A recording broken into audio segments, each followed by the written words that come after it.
Irmãos, nós vamos abrir a palavra de Deus mais uma vez nesse dia para ouvir o bom conselho de Deus, a boa instrução do Senhor, a palavra que Ele tem para o nosso coração, para edificar a nossa alma, para nos alegrar nele, para que nos alegremos nele todos os dias.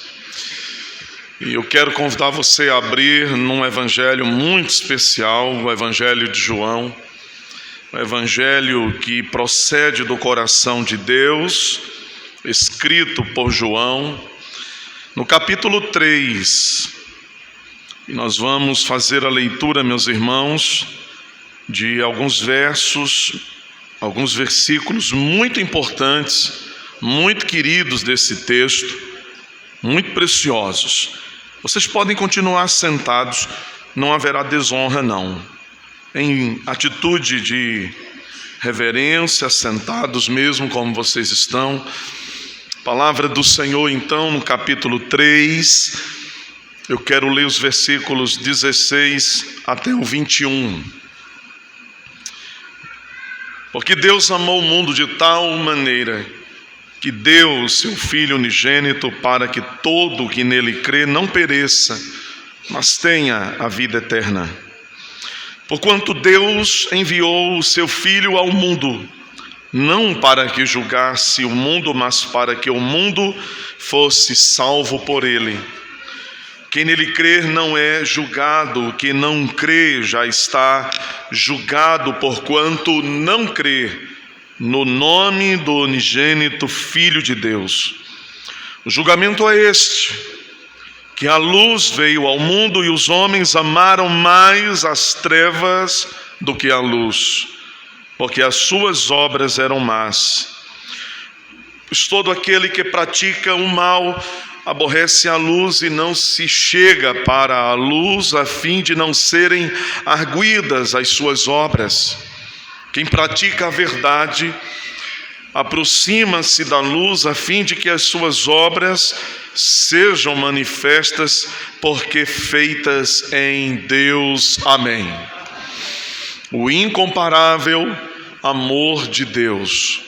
Nós vamos pensar sobre essa grandiosa verdade a partir do texto que nós acabamos de ler. Um amor incomparável, o amor que Ele tem por mim e também por você que é filho dele e por todos quantos pertencem ao Senhor por todo este mundo. Nós sabemos, meus irmãos, com certa clareza e segurança, e nós sabemos por causa das Escrituras, nós sabemos porque as Escrituras nos declaram esta verdade. A verdade de que o estado humano, a condição humana de toda a humanidade em sua condição mais natural, é um estado de alienação de Deus, de distanciamento dele. O homem perdeu completamente o seu relacionamento com o seu Criador. Ele virou-se para os deuses deste mundo, para os deuses criados à sua própria imagem, à sua própria semelhança. O homem virou as suas costas para o único e verdadeiro Deus, para aquele que criou todas as coisas.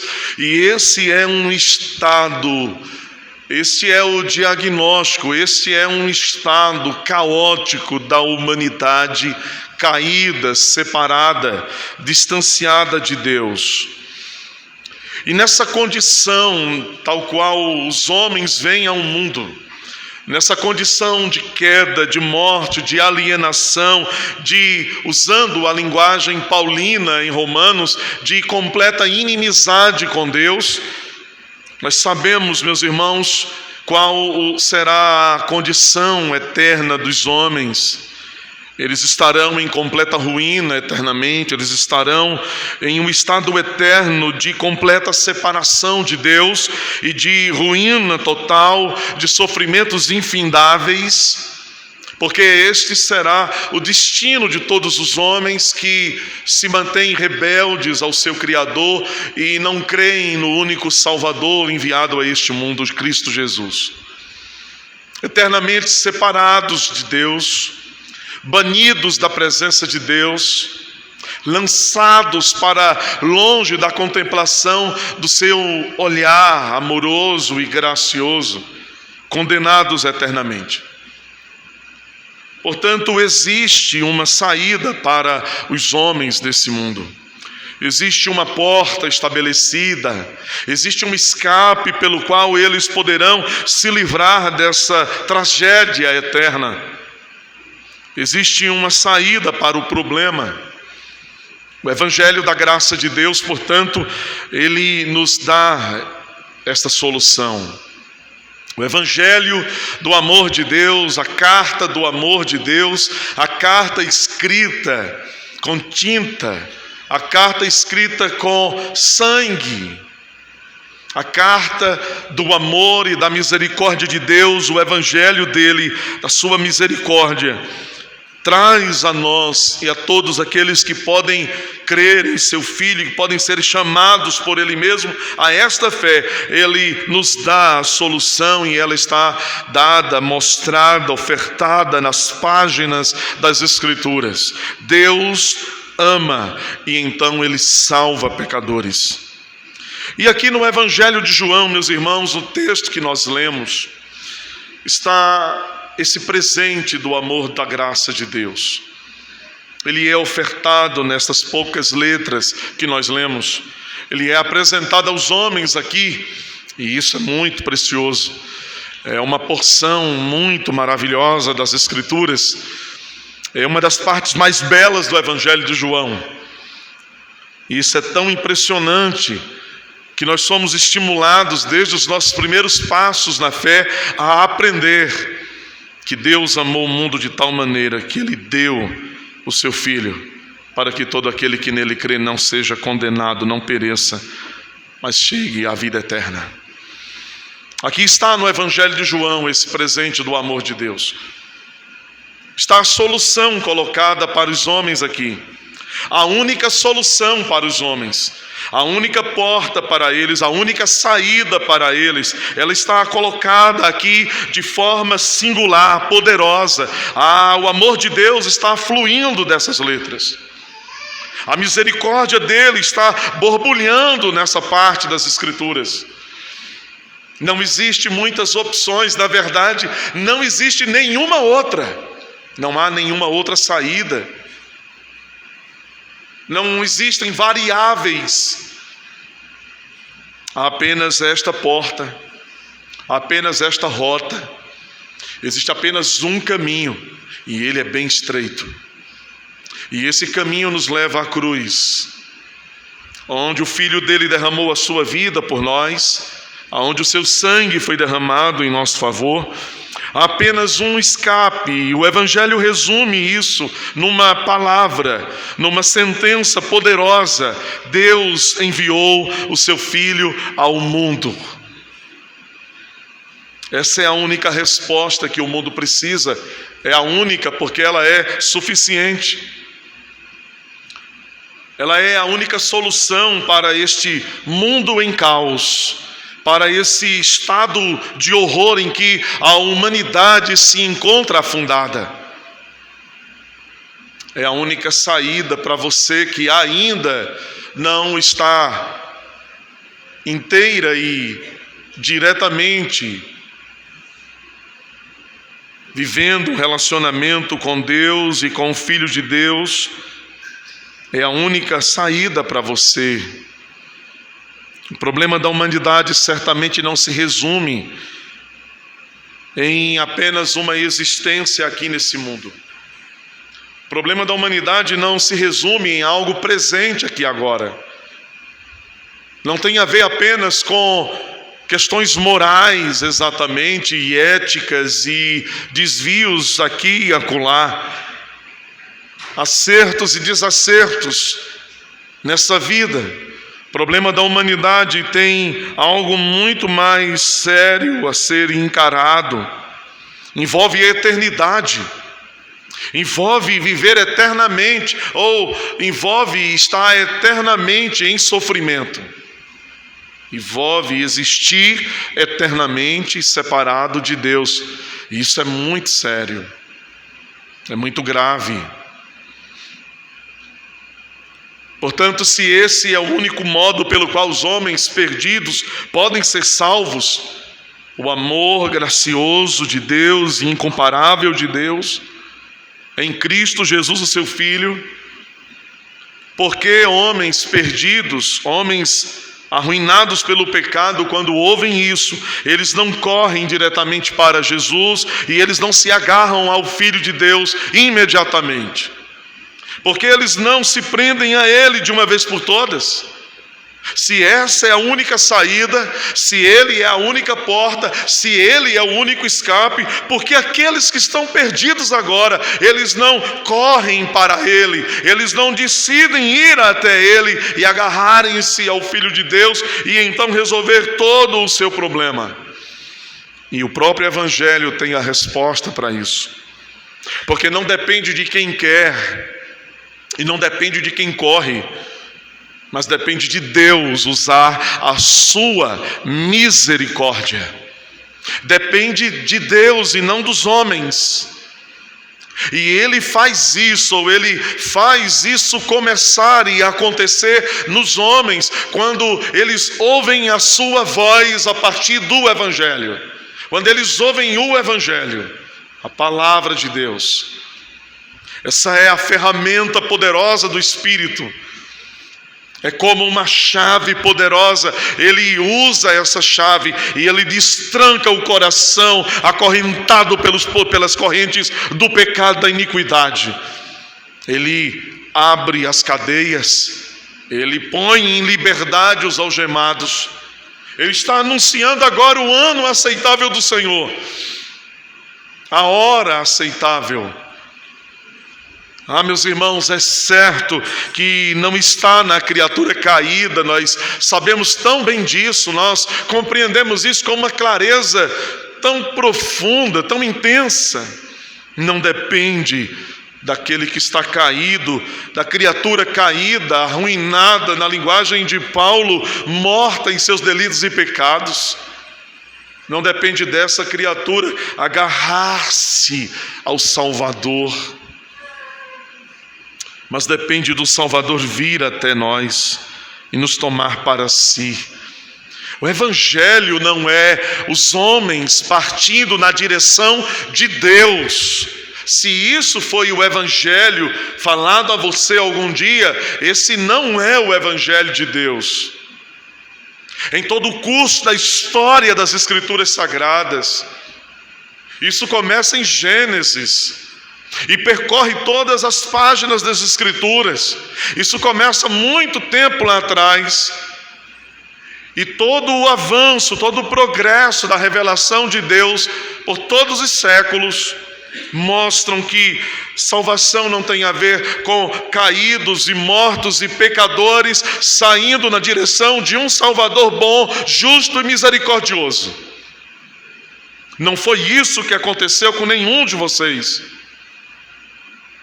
mas tem a ver com Ele vindo ao nosso encontro.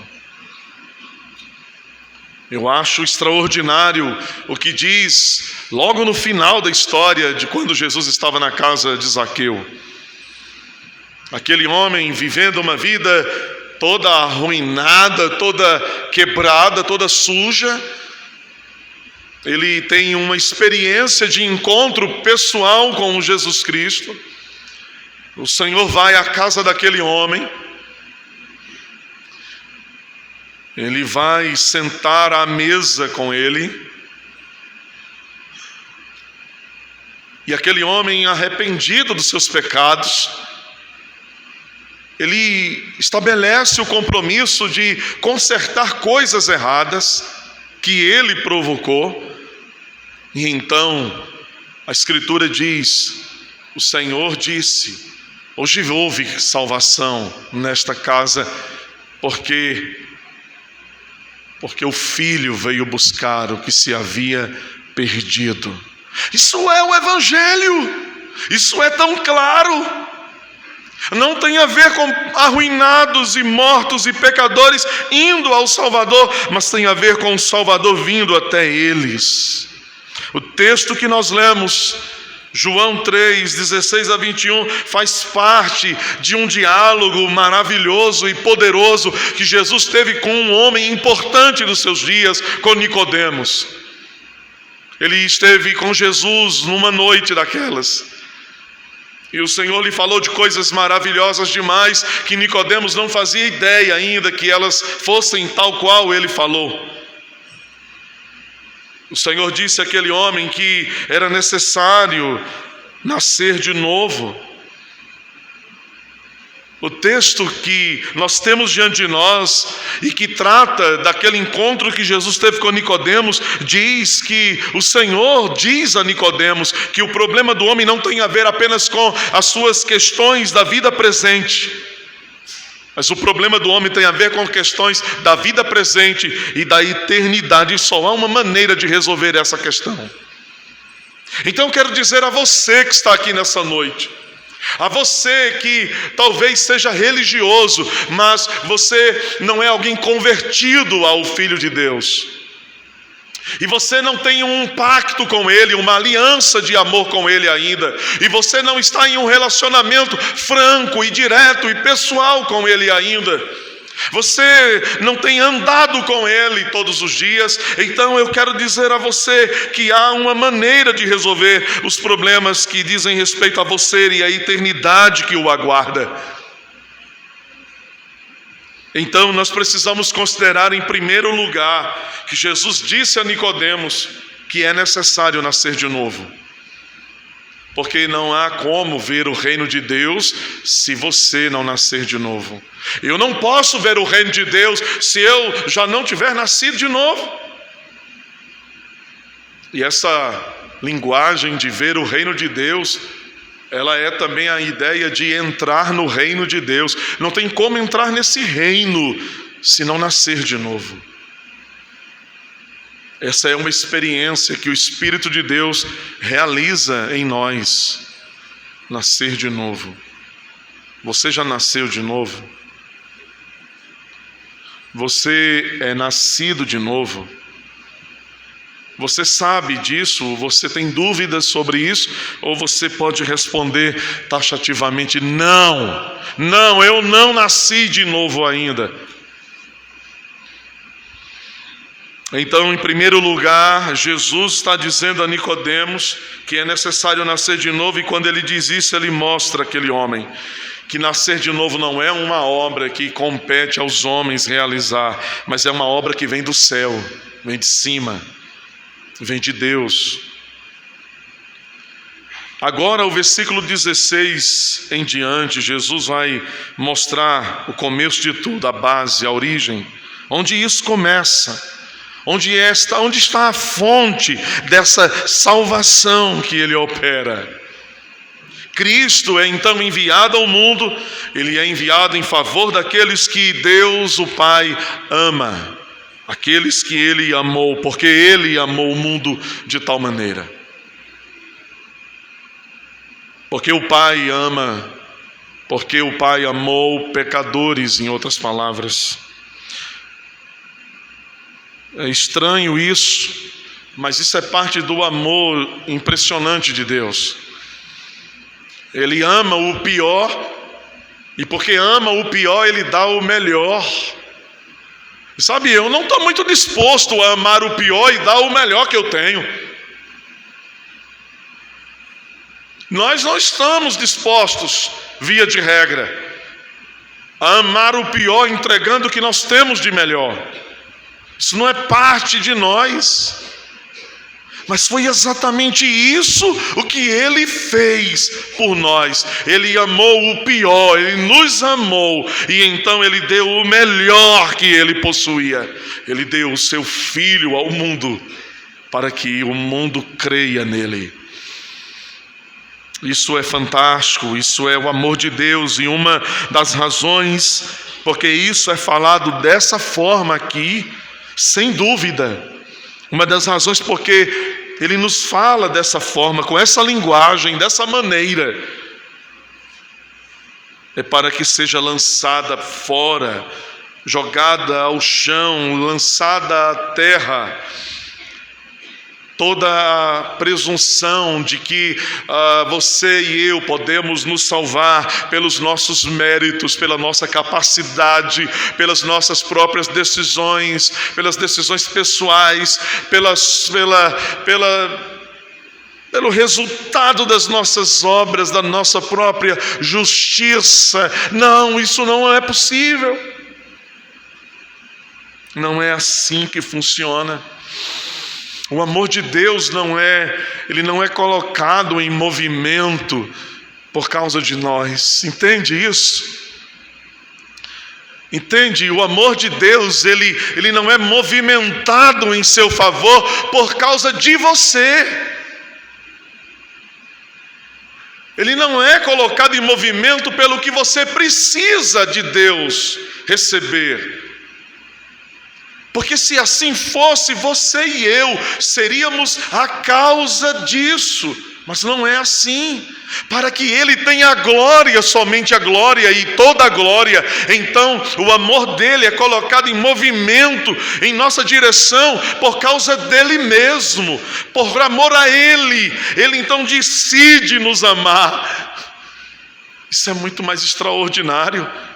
Porque imagine um Deus perfeito e santo, que é autossuficiente, que não precisa de ninguém, que não precisa de mim, Ele não precisa de você, Ele não precisa de nada, absolutamente nada.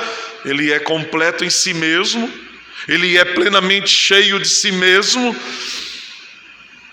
Imagine esse Deus se interessando por gente como você e eu.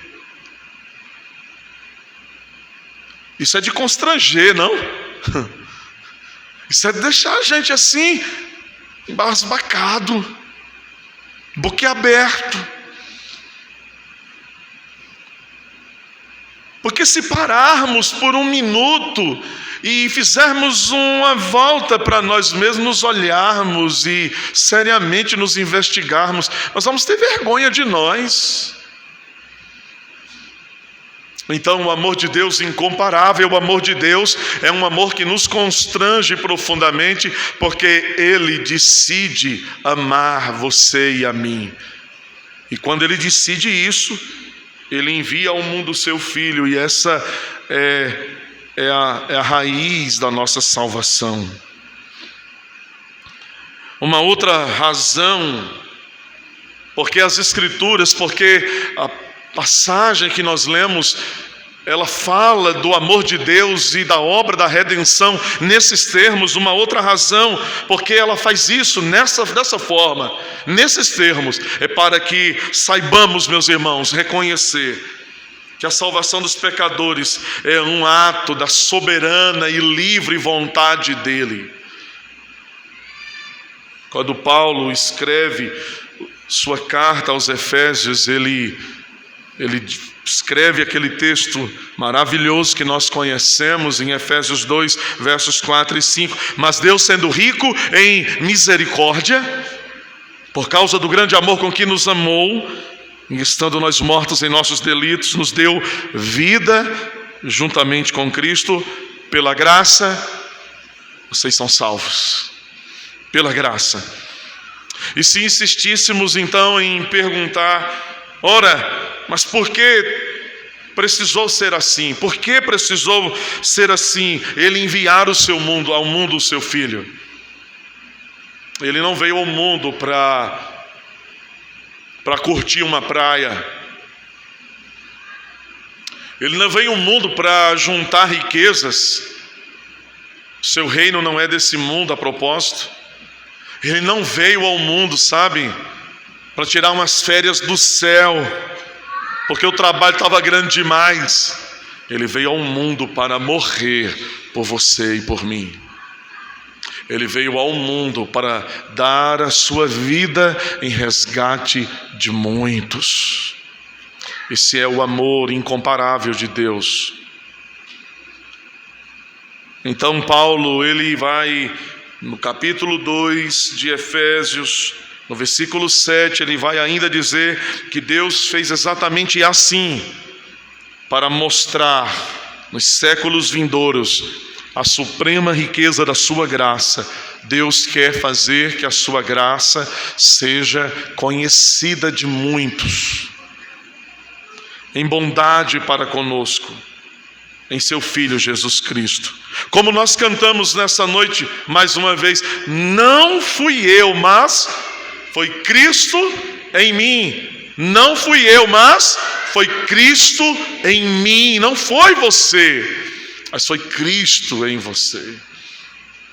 E aqui, como o Evangelho de João, como no Evangelho de João, Paulo ele fala desse estado original e fala também dessa causa de nossa salvação, esse amor de Deus, meus irmãos. Esse amor de Deus que salva pecadores é algo tão incomparavelmente elevado, tão elevado, que João ele diz, ele usa essa linguagem, ele diz, porque Deus amou o mundo de tal maneira. Ele amou de uma maneira incalculável, incomparável. Isso quer então, isso quer dizer que não poderá jamais existir nada parecido ao amor de Deus. Isso quer dizer que não pode existir nenhum outro caminho de salvação, nenhuma outra maneira de salvar pecadores, e que não pode, ninguém e nada pode concorrer com ele quanto a essa matéria. Nada pode concorrer com o amor de Deus, nada pode concorrer, nada pode disputar com o modo como ele salva homens nesse mundo, como ele salva pecadores nesse mundo. É algo muito especial, é algo grandioso, mas tenha cuidado com algo. Ninguém deve ler estas palavras do Evangelho de João e ouvir estas palavras e pensar que isto significa que Deus está salvando, ou Ele salvará cada pessoa desse mundo, um tipo de salvação universal, universalista, em que Ele salvará cada indivíduo que vem ao mundo e que ninguém será condenado. Isso não é cristianismo.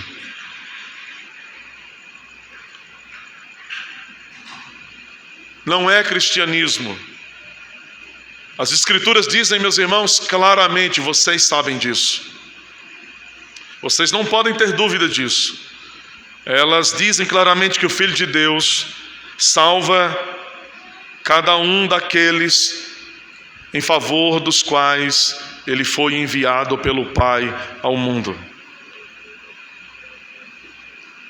O apóstolo Paulo, no capítulo 5 da carta aos Efésios, ele diz que Cristo deu a sua vida pela igreja. Em João 17, ele ora ao Pai e ele diz, eu oro por todos que me deu. Eu não oro pelo mundo, disse ele. Deus enviou o seu Filho ao mundo, veja o versículo 17 de João 3. Deus enviou o seu Filho ao mundo, não para que julgasse o mundo, mas para que o mundo fosse salvo por ele. Você não pode ler isso aqui como se ele estivesse salvando cada pessoa do mundo. O Pai enviou o seu Filho ao mundo para quê mesmo? Para salvar o mundo, para que o mundo fosse salvo.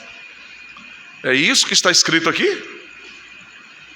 Ele enviou seu Filho ao mundo, não para que julgasse o mundo, mas para que o mundo fosse salvo por ele. É o que está escrito aqui. O problema não está como isso está escrito. O problema está como os homens leem isso e entendem isso. E só tem duas maneiras de entender isso aqui. Ou crendo numa salvação universalista, então não tem ninguém no inferno agora e ninguém está indo para lá e ninguém vai para o inferno, afinal de contas. Porque nós já sabemos que o diabo não está no inferno, a menos que você substituiu a Bíblia pelo livro de Dante Alighieri. E você está lá no volume que fala do inferno.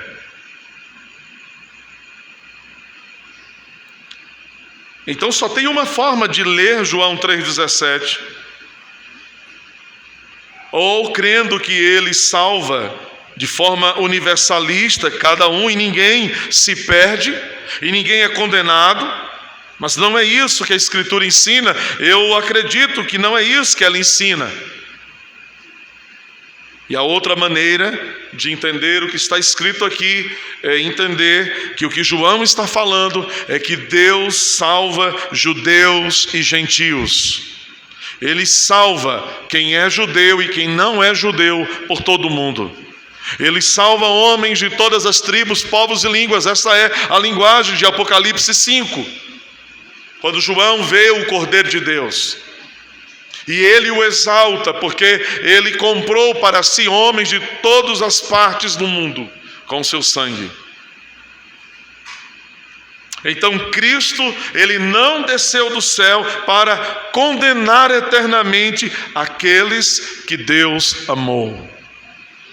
Sejam eles judeus ou não judeus, ele veio para salvar cada um desses que creem no seu nome. É isso que significa João 3,16 e 17. O Filho dele não derramou nenhuma gota do seu sangue em vão. Na realidade, ele pagou os nossos pecados naquela cruz. É por isso que Paulo escreve em Romanos capítulo 8. Agora, pois, nenhuma condenação há para os que estão em Cristo Jesus, porque o Filho de Deus pagou pelos nossos pecados. Então, tendo isso em mente, o versículo 18 que nós temos aqui em João 3, diz que quem nele crê não é julgado, e o que não crê já está julgado, porquanto não crê no nome do unigênito Filho de Deus. Ele está dizendo aqui isso, e isso que ele está dizendo deve animar o nosso coração e fazer os nossos pensamentos borbulharem, pensando as coisas de Deus. Devem fazer o nosso coração se encher de esperança em Deus, de confiança no amor dele, porque ele está dizendo que se você crer nele, você não é julgado. Porque aquele que crê no Filho de Deus, ele recebe a justiça do Filho de Deus sobre si. Ele é justificado diante de Deus pela fé. Ele pode entrar pelo corredor do tribunal divino, e ele não ouvirá do grande juiz celestial: você é um pecador e você não pode estar na minha presença. Você pode entrar diante do trono dele. Eu posso entrar diante do trono dele. Eu posso me achegar diante dele. Cada um de vocês que creem em Jesus Cristo pode isso. Nenhum dos anjos de Deus vai impedir que eu e você nos acheguemos ao trono da graça dele. Gabriel não fará isso. Miguel não fará isso. Os anjos olharão para nós e eles se maravilharão, eles ficarão encantados com o que eles vão ver. Eles ficarão maravilhados em ver que o grande juiz do céu, ele não nos expulsará da presença dele. Ele não nos colocará para fora. Ele não será rude conosco e grosso. Ele não nos condenará, ele não nos julgará para a perdição, porque o que os anjos verão sobre nós é a justiça do Filho dele brilhando sobre nós. Eles contemplarão na própria face do Deus da glória o amor dele por nós. Ele estará dizendo: vinde, benditos, entrem. Foi isso que eu quis sempre, eu quis vocês aqui comigo. Certamente ele não veio, esse Filho glorioso, não veio para destruir o que já estava quebrado. Ele veio para salvar o que estava arruinado. Ele não veio para acabar de pisar e destruir, ele veio para salvar. Essa é a razão da sua primeira vinda, meus irmãos. Ele veio para salvar. Nossa, meu Deus, isso é tão claro nas Escrituras. Ele não poderia vir a esse mundo e perder um só de vocês. Ele não poderia derramar suas lágrimas e suor e sangue e no fim perceber que ele não foi capaz de manter vocês a salvos e seguros, preservados. Ele disse: nenhum dos que o Pai me deu se perderão, louvado seja o seu nome. Ele é um Salvador poderosíssimo. E talvez a gente possa dizer: mas será mesmo? Porque me parece que para viver e desfrutar disso, eu precisaria ser bem melhor do que o que eu sou, porque eu não sou lá essas coisas. E se você pensar assim, você está olhando novamente para a sua própria justiça e não para a justiça dele. Eu sei que você e eu também não estamos no padrão que deveríamos estar. Nós precisamos melhorar muito. Eu preciso melhorar muito. Sabe o que é curioso? E isso traz um conforto para o meu coração gigantesco. É que há um patamar que Deus estabeleceu para que cada um dos seus filhos chegue. Ele estabeleceu, ele fez uma marcação. É como se ele pegasse uma régua, colocasse bem alto e ele riscasse lá e dissesse: vocês têm que chegar até ali. Vocês precisam chegar lá. Eu olho para essa marca, você olha e você diz: não dá. A gente tenta dar uns pulos para chegar lá, mas a marca é alta. A gente olha e diz assim: eu não estou conseguindo chegar lá. Mas sabe, há uma maravilha do amor de Deus entre tantas maravilhas. Ele mesmo diz: olha, não é você que vai chegar lá na marca, sou eu que vou colocar você lá. Ora, não é isso que ele está dizendo nas Escrituras quando nos fala que ele está nos fazendo a imagem do Filho dele? Não é isso exatamente que ele está dizendo quando Paulo escreve aos Filipenses que aquele que começou uma boa obra em nós, ele vai completar até o dia de Cristo Jesus. É Ele que vai fazer com que nós cheguemos à estatura do Filho dele. É a obra dele. Há um sentido em que nós dizemos que nós edificamos a igreja dele, que nós trabalhamos para edificar a igreja. E há um lugar em que isso pode ser falado e como isso pode ser entendido. Mas há um outro lugar em que somente ele pode edificar a sua própria igreja. Mateus 16, por exemplo, é um sinal disso. Ele disse: eu edifico a minha igreja, eu construo a minha igreja, e as portas do inferno não prevalecerão contra ela. Ele é um excelente edificador. Ele é um grande construtor. Ele vai completar esse edifício.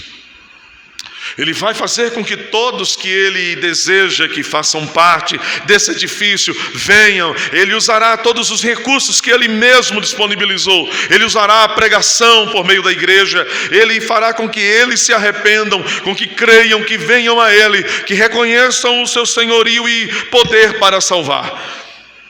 Certamente Ele não veio na sua primeira vinda para destruir o que estava arruinado. Ele veio para salvar o que estava quebrado. As sombras da dúvida, elas devem ser dissipadas, meus irmãos, à luz dessas palavras. Quem nele crê não é condenado. Se há dúvidas em seu coração quanto à eternidade, se você é cristão, se você arrependeu-se dos seus pecados, se você creu em Jesus Cristo, se você foi até Ele um dia, e se agora por alguma razão, por alguma situação, seu coração tem dúvida, então as dúvidas do seu coração, as trevas de dúvidas devem ser dissipadas pela luz dessas palavras. Quem nele crê não será condenado, porque Ele nunca perde nenhum dos que lhe pertence. 2 Timóteo, capítulo 1, verso 12, Paulo escreve dizendo, eu gosto muito disso, porque eu sei em quem eu tenho crido, e eu estou certo de que Ele é poderoso para guardar o meu depósito até aquele dia. Quantos creem? Quantos sabem em quem tem crido? Quantos sabem em quem tem crido? Você sabe em quem você tem crido? Você conhece em quem você tem crido? Então tenha certeza, não tenha dúvida, Ele guardará o seu depósito até aquele dia. Aleluia! Seu depósito está guardado, preservado, na traça não vai roer, os ladrões não vão roubar, a ferrugem não vai corroer, não, porque Ele está guardado por Ele. Você sabe em quem você tem crido? O que para nós é uma mensagem de grandiosa alegria, de profundo contentamento, infelizmente para muitos nesse mundo é uma mensagem de loucura. A cruz, a mensagem da cruz é loucura, diz o apóstolo Paulo, para os que se perdem. Mas para nós que somos salvos é o poder de Deus. Paulo era um cidadão romano. Vocês sabem disso. Paulo falava alguns idiomas. Ele era cidadão romano, e houve uma situação muito delicada que Paulo se livrou de grandes complicações com os judeus, porque ele apelou por ser um cidadão romano. Paulo sabe muito bem o que significa essa linguagem de poder para os romanos. É por isso que ele escreve o comecinho da carta aos Romanos dizendo, porque eu não me envergonho do Evangelho, porque é o poder de Deus. Os romanos confiam, que eles possuem o poder. Eles têm a certeza de que o poder está na mão deles.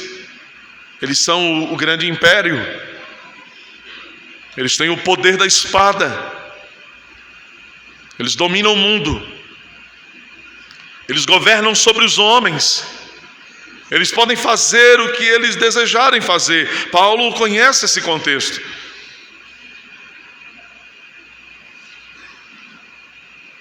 Mas Paulo sabe que o verdadeiro poder não é o poder dos homens sobre os homens, mas o verdadeiro poder é o poder que Deus tem de salvar os homens da condenação e do poder do pecado. Esse é o grande poder. Para um homem autossuficiente, essa mensagem da cruz, que fala desse poder que salva, para o homem mundano que é autossuficiente, que confia em si mesmo, Essa mensagem de salvação pela fé no Filho de Deus é um agravo ao ouvido deles, é um insulto à inteligência deles, mas Deus transformou os sábios deste mundo em tolos. Ele faz que o fraco seja forte e faz o forte ser fraco. Ele confunde os homens. Não há outra saída senão crer em Jesus Cristo. Quem nele crê não já está salvo. Quem nele não crê já está condenado. Verso 19 diz então: este é o julgamento. A luz veio ao mundo. Os homens amaram mais as trevas do que a luz, porque as suas obras eram más. Amar mais as trevas do que amar a luz. Amar o mundo mais do que amar a Deus. O modo como alguém está vivendo, o modo como você está vivendo, fala em quem você crê de verdade. Os perdidos rejeitam a luz, eles rejeitam Cristo, porque a luz de Cristo expõe os nossos pecados. Eles o rejeitam e o desprezam, porque eles amam mais aquilo que é mal, as trevas. Eles amam o que é antagônico a Deus, oposto a Deus. Eles amam o pecado, eles desprezam a justiça de Deus. Eles amam o próprio conhecimento, eles rejeitam o conhecimento de Deus.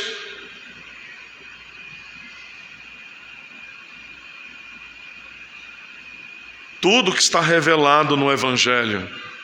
Veja o verso 20. Mas todo aquele que pratica o mal aborrece a luz, não se chega para a luz, a fim de que suas obras não sejam arguidas. Quem pratica a verdade aproxima-se da luz, a fim de que suas obras sejam manifestas, porque essas obras são feitas em Deus. Outro dia eu comecei o sermão de um domingo de manhã, dizendo que uma das coisas mais importantes para o cristão é saber que Deus o ama. Essa é uma das coisas mais importantes para nós. Saber que Deus ama a nós, nos ama, Ele ama a mim e a você. Muitas coisas podem ser importantes, mas muitas não podem chegar perto dessa. Porque é muito bom saber que Deus amou pessoas nesse mundo. E Ele amou pessoas nesse mundo ao ponto de enviar o seu Filho a esse mundo. Quanta paz isso traz para o coração, não é? Isso é muito bom.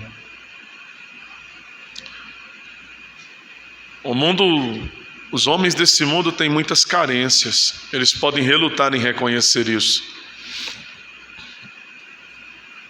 E entre tantas carências, tantas pessoas estão sofrendo a carência de serem amadas, de se sentirem queridas, de se sentirem pertencentes, desejadas. Tem gente vivendo essa tensão entre existir e não se sentir pertencente. Uma carência, um buraco, um vazio, gritando dentro delas, dizendo: eu preciso me sentir amado, amada. Eles até tentam encontrar a resposta para isso e encontrar o que pode supri-las. Mas a verdade é que nada pode preencher o coração humano em todas as suas necessidades, inclusive a de ser amado, senão o próprio amor de Deus em nós.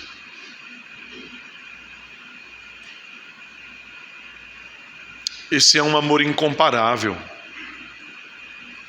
suficiente, preenche a vida, sossega a alma. teólogo pastor Arthur Pink, ele escrevendo, disse que nenhuma língua pode expressar plenamente a infinidade do amor de Deus. E nenhum intelecto pode compreendê-lo. Porque esse amor de Deus excede todo o entendimento. Cristo morreu, não para fazer que Deus nos amasse. Ele não morreu para fazer com que Deus amasse a mim e a você. Sabia disso? Ele morreu, na verdade, porque Deus amou o seu povo. Calvário é a suprema mostra desse amor bendito e glorioso, brilhando diante de nós. A cruz nos aponta esse amor. O diabo está engajado em nos tentar a desconfiar do amor de Deus. Ele terá grande vantagem sobre nós se ele conseguir isso. Plantar a dúvida sobre o amor de Deus, quanto ao amor de Deus em nosso coração. Nos fazer duvidar do amor de Deus por nós.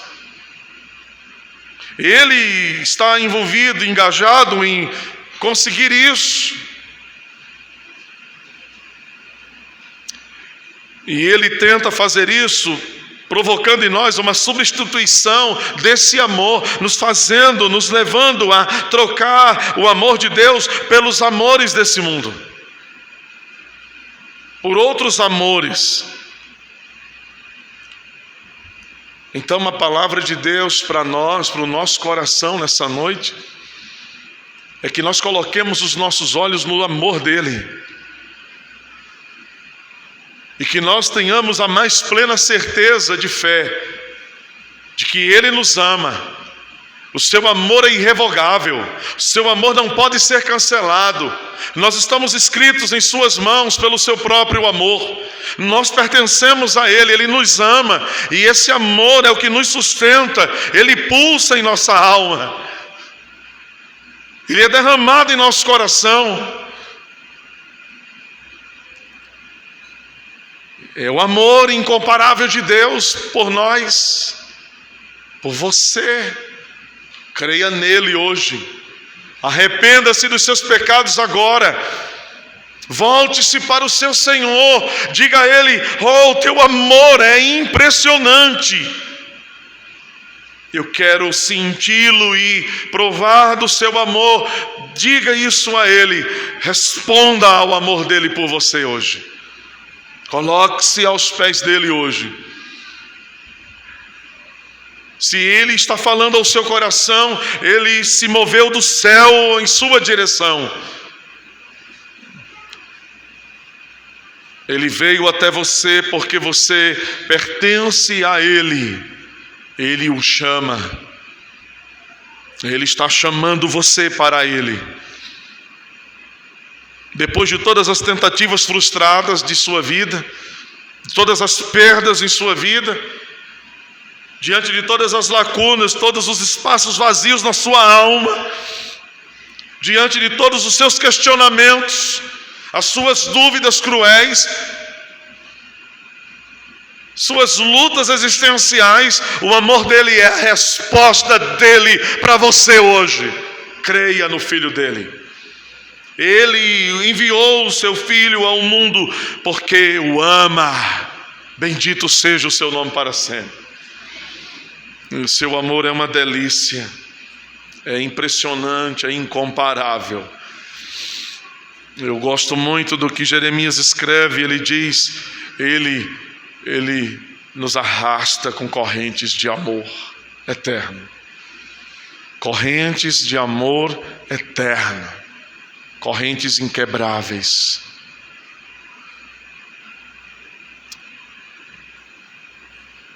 Que Ele receba o louvor do nosso coração nessa noite, dos nossos lábios.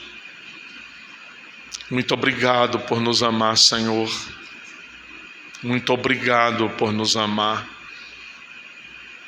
Nós vamos reviver a experiência crucial do amor dele na cruz, quando nós partimos o pão e participarmos do cálice. que Ele aplique a sua palavra ao nosso coração. Amém.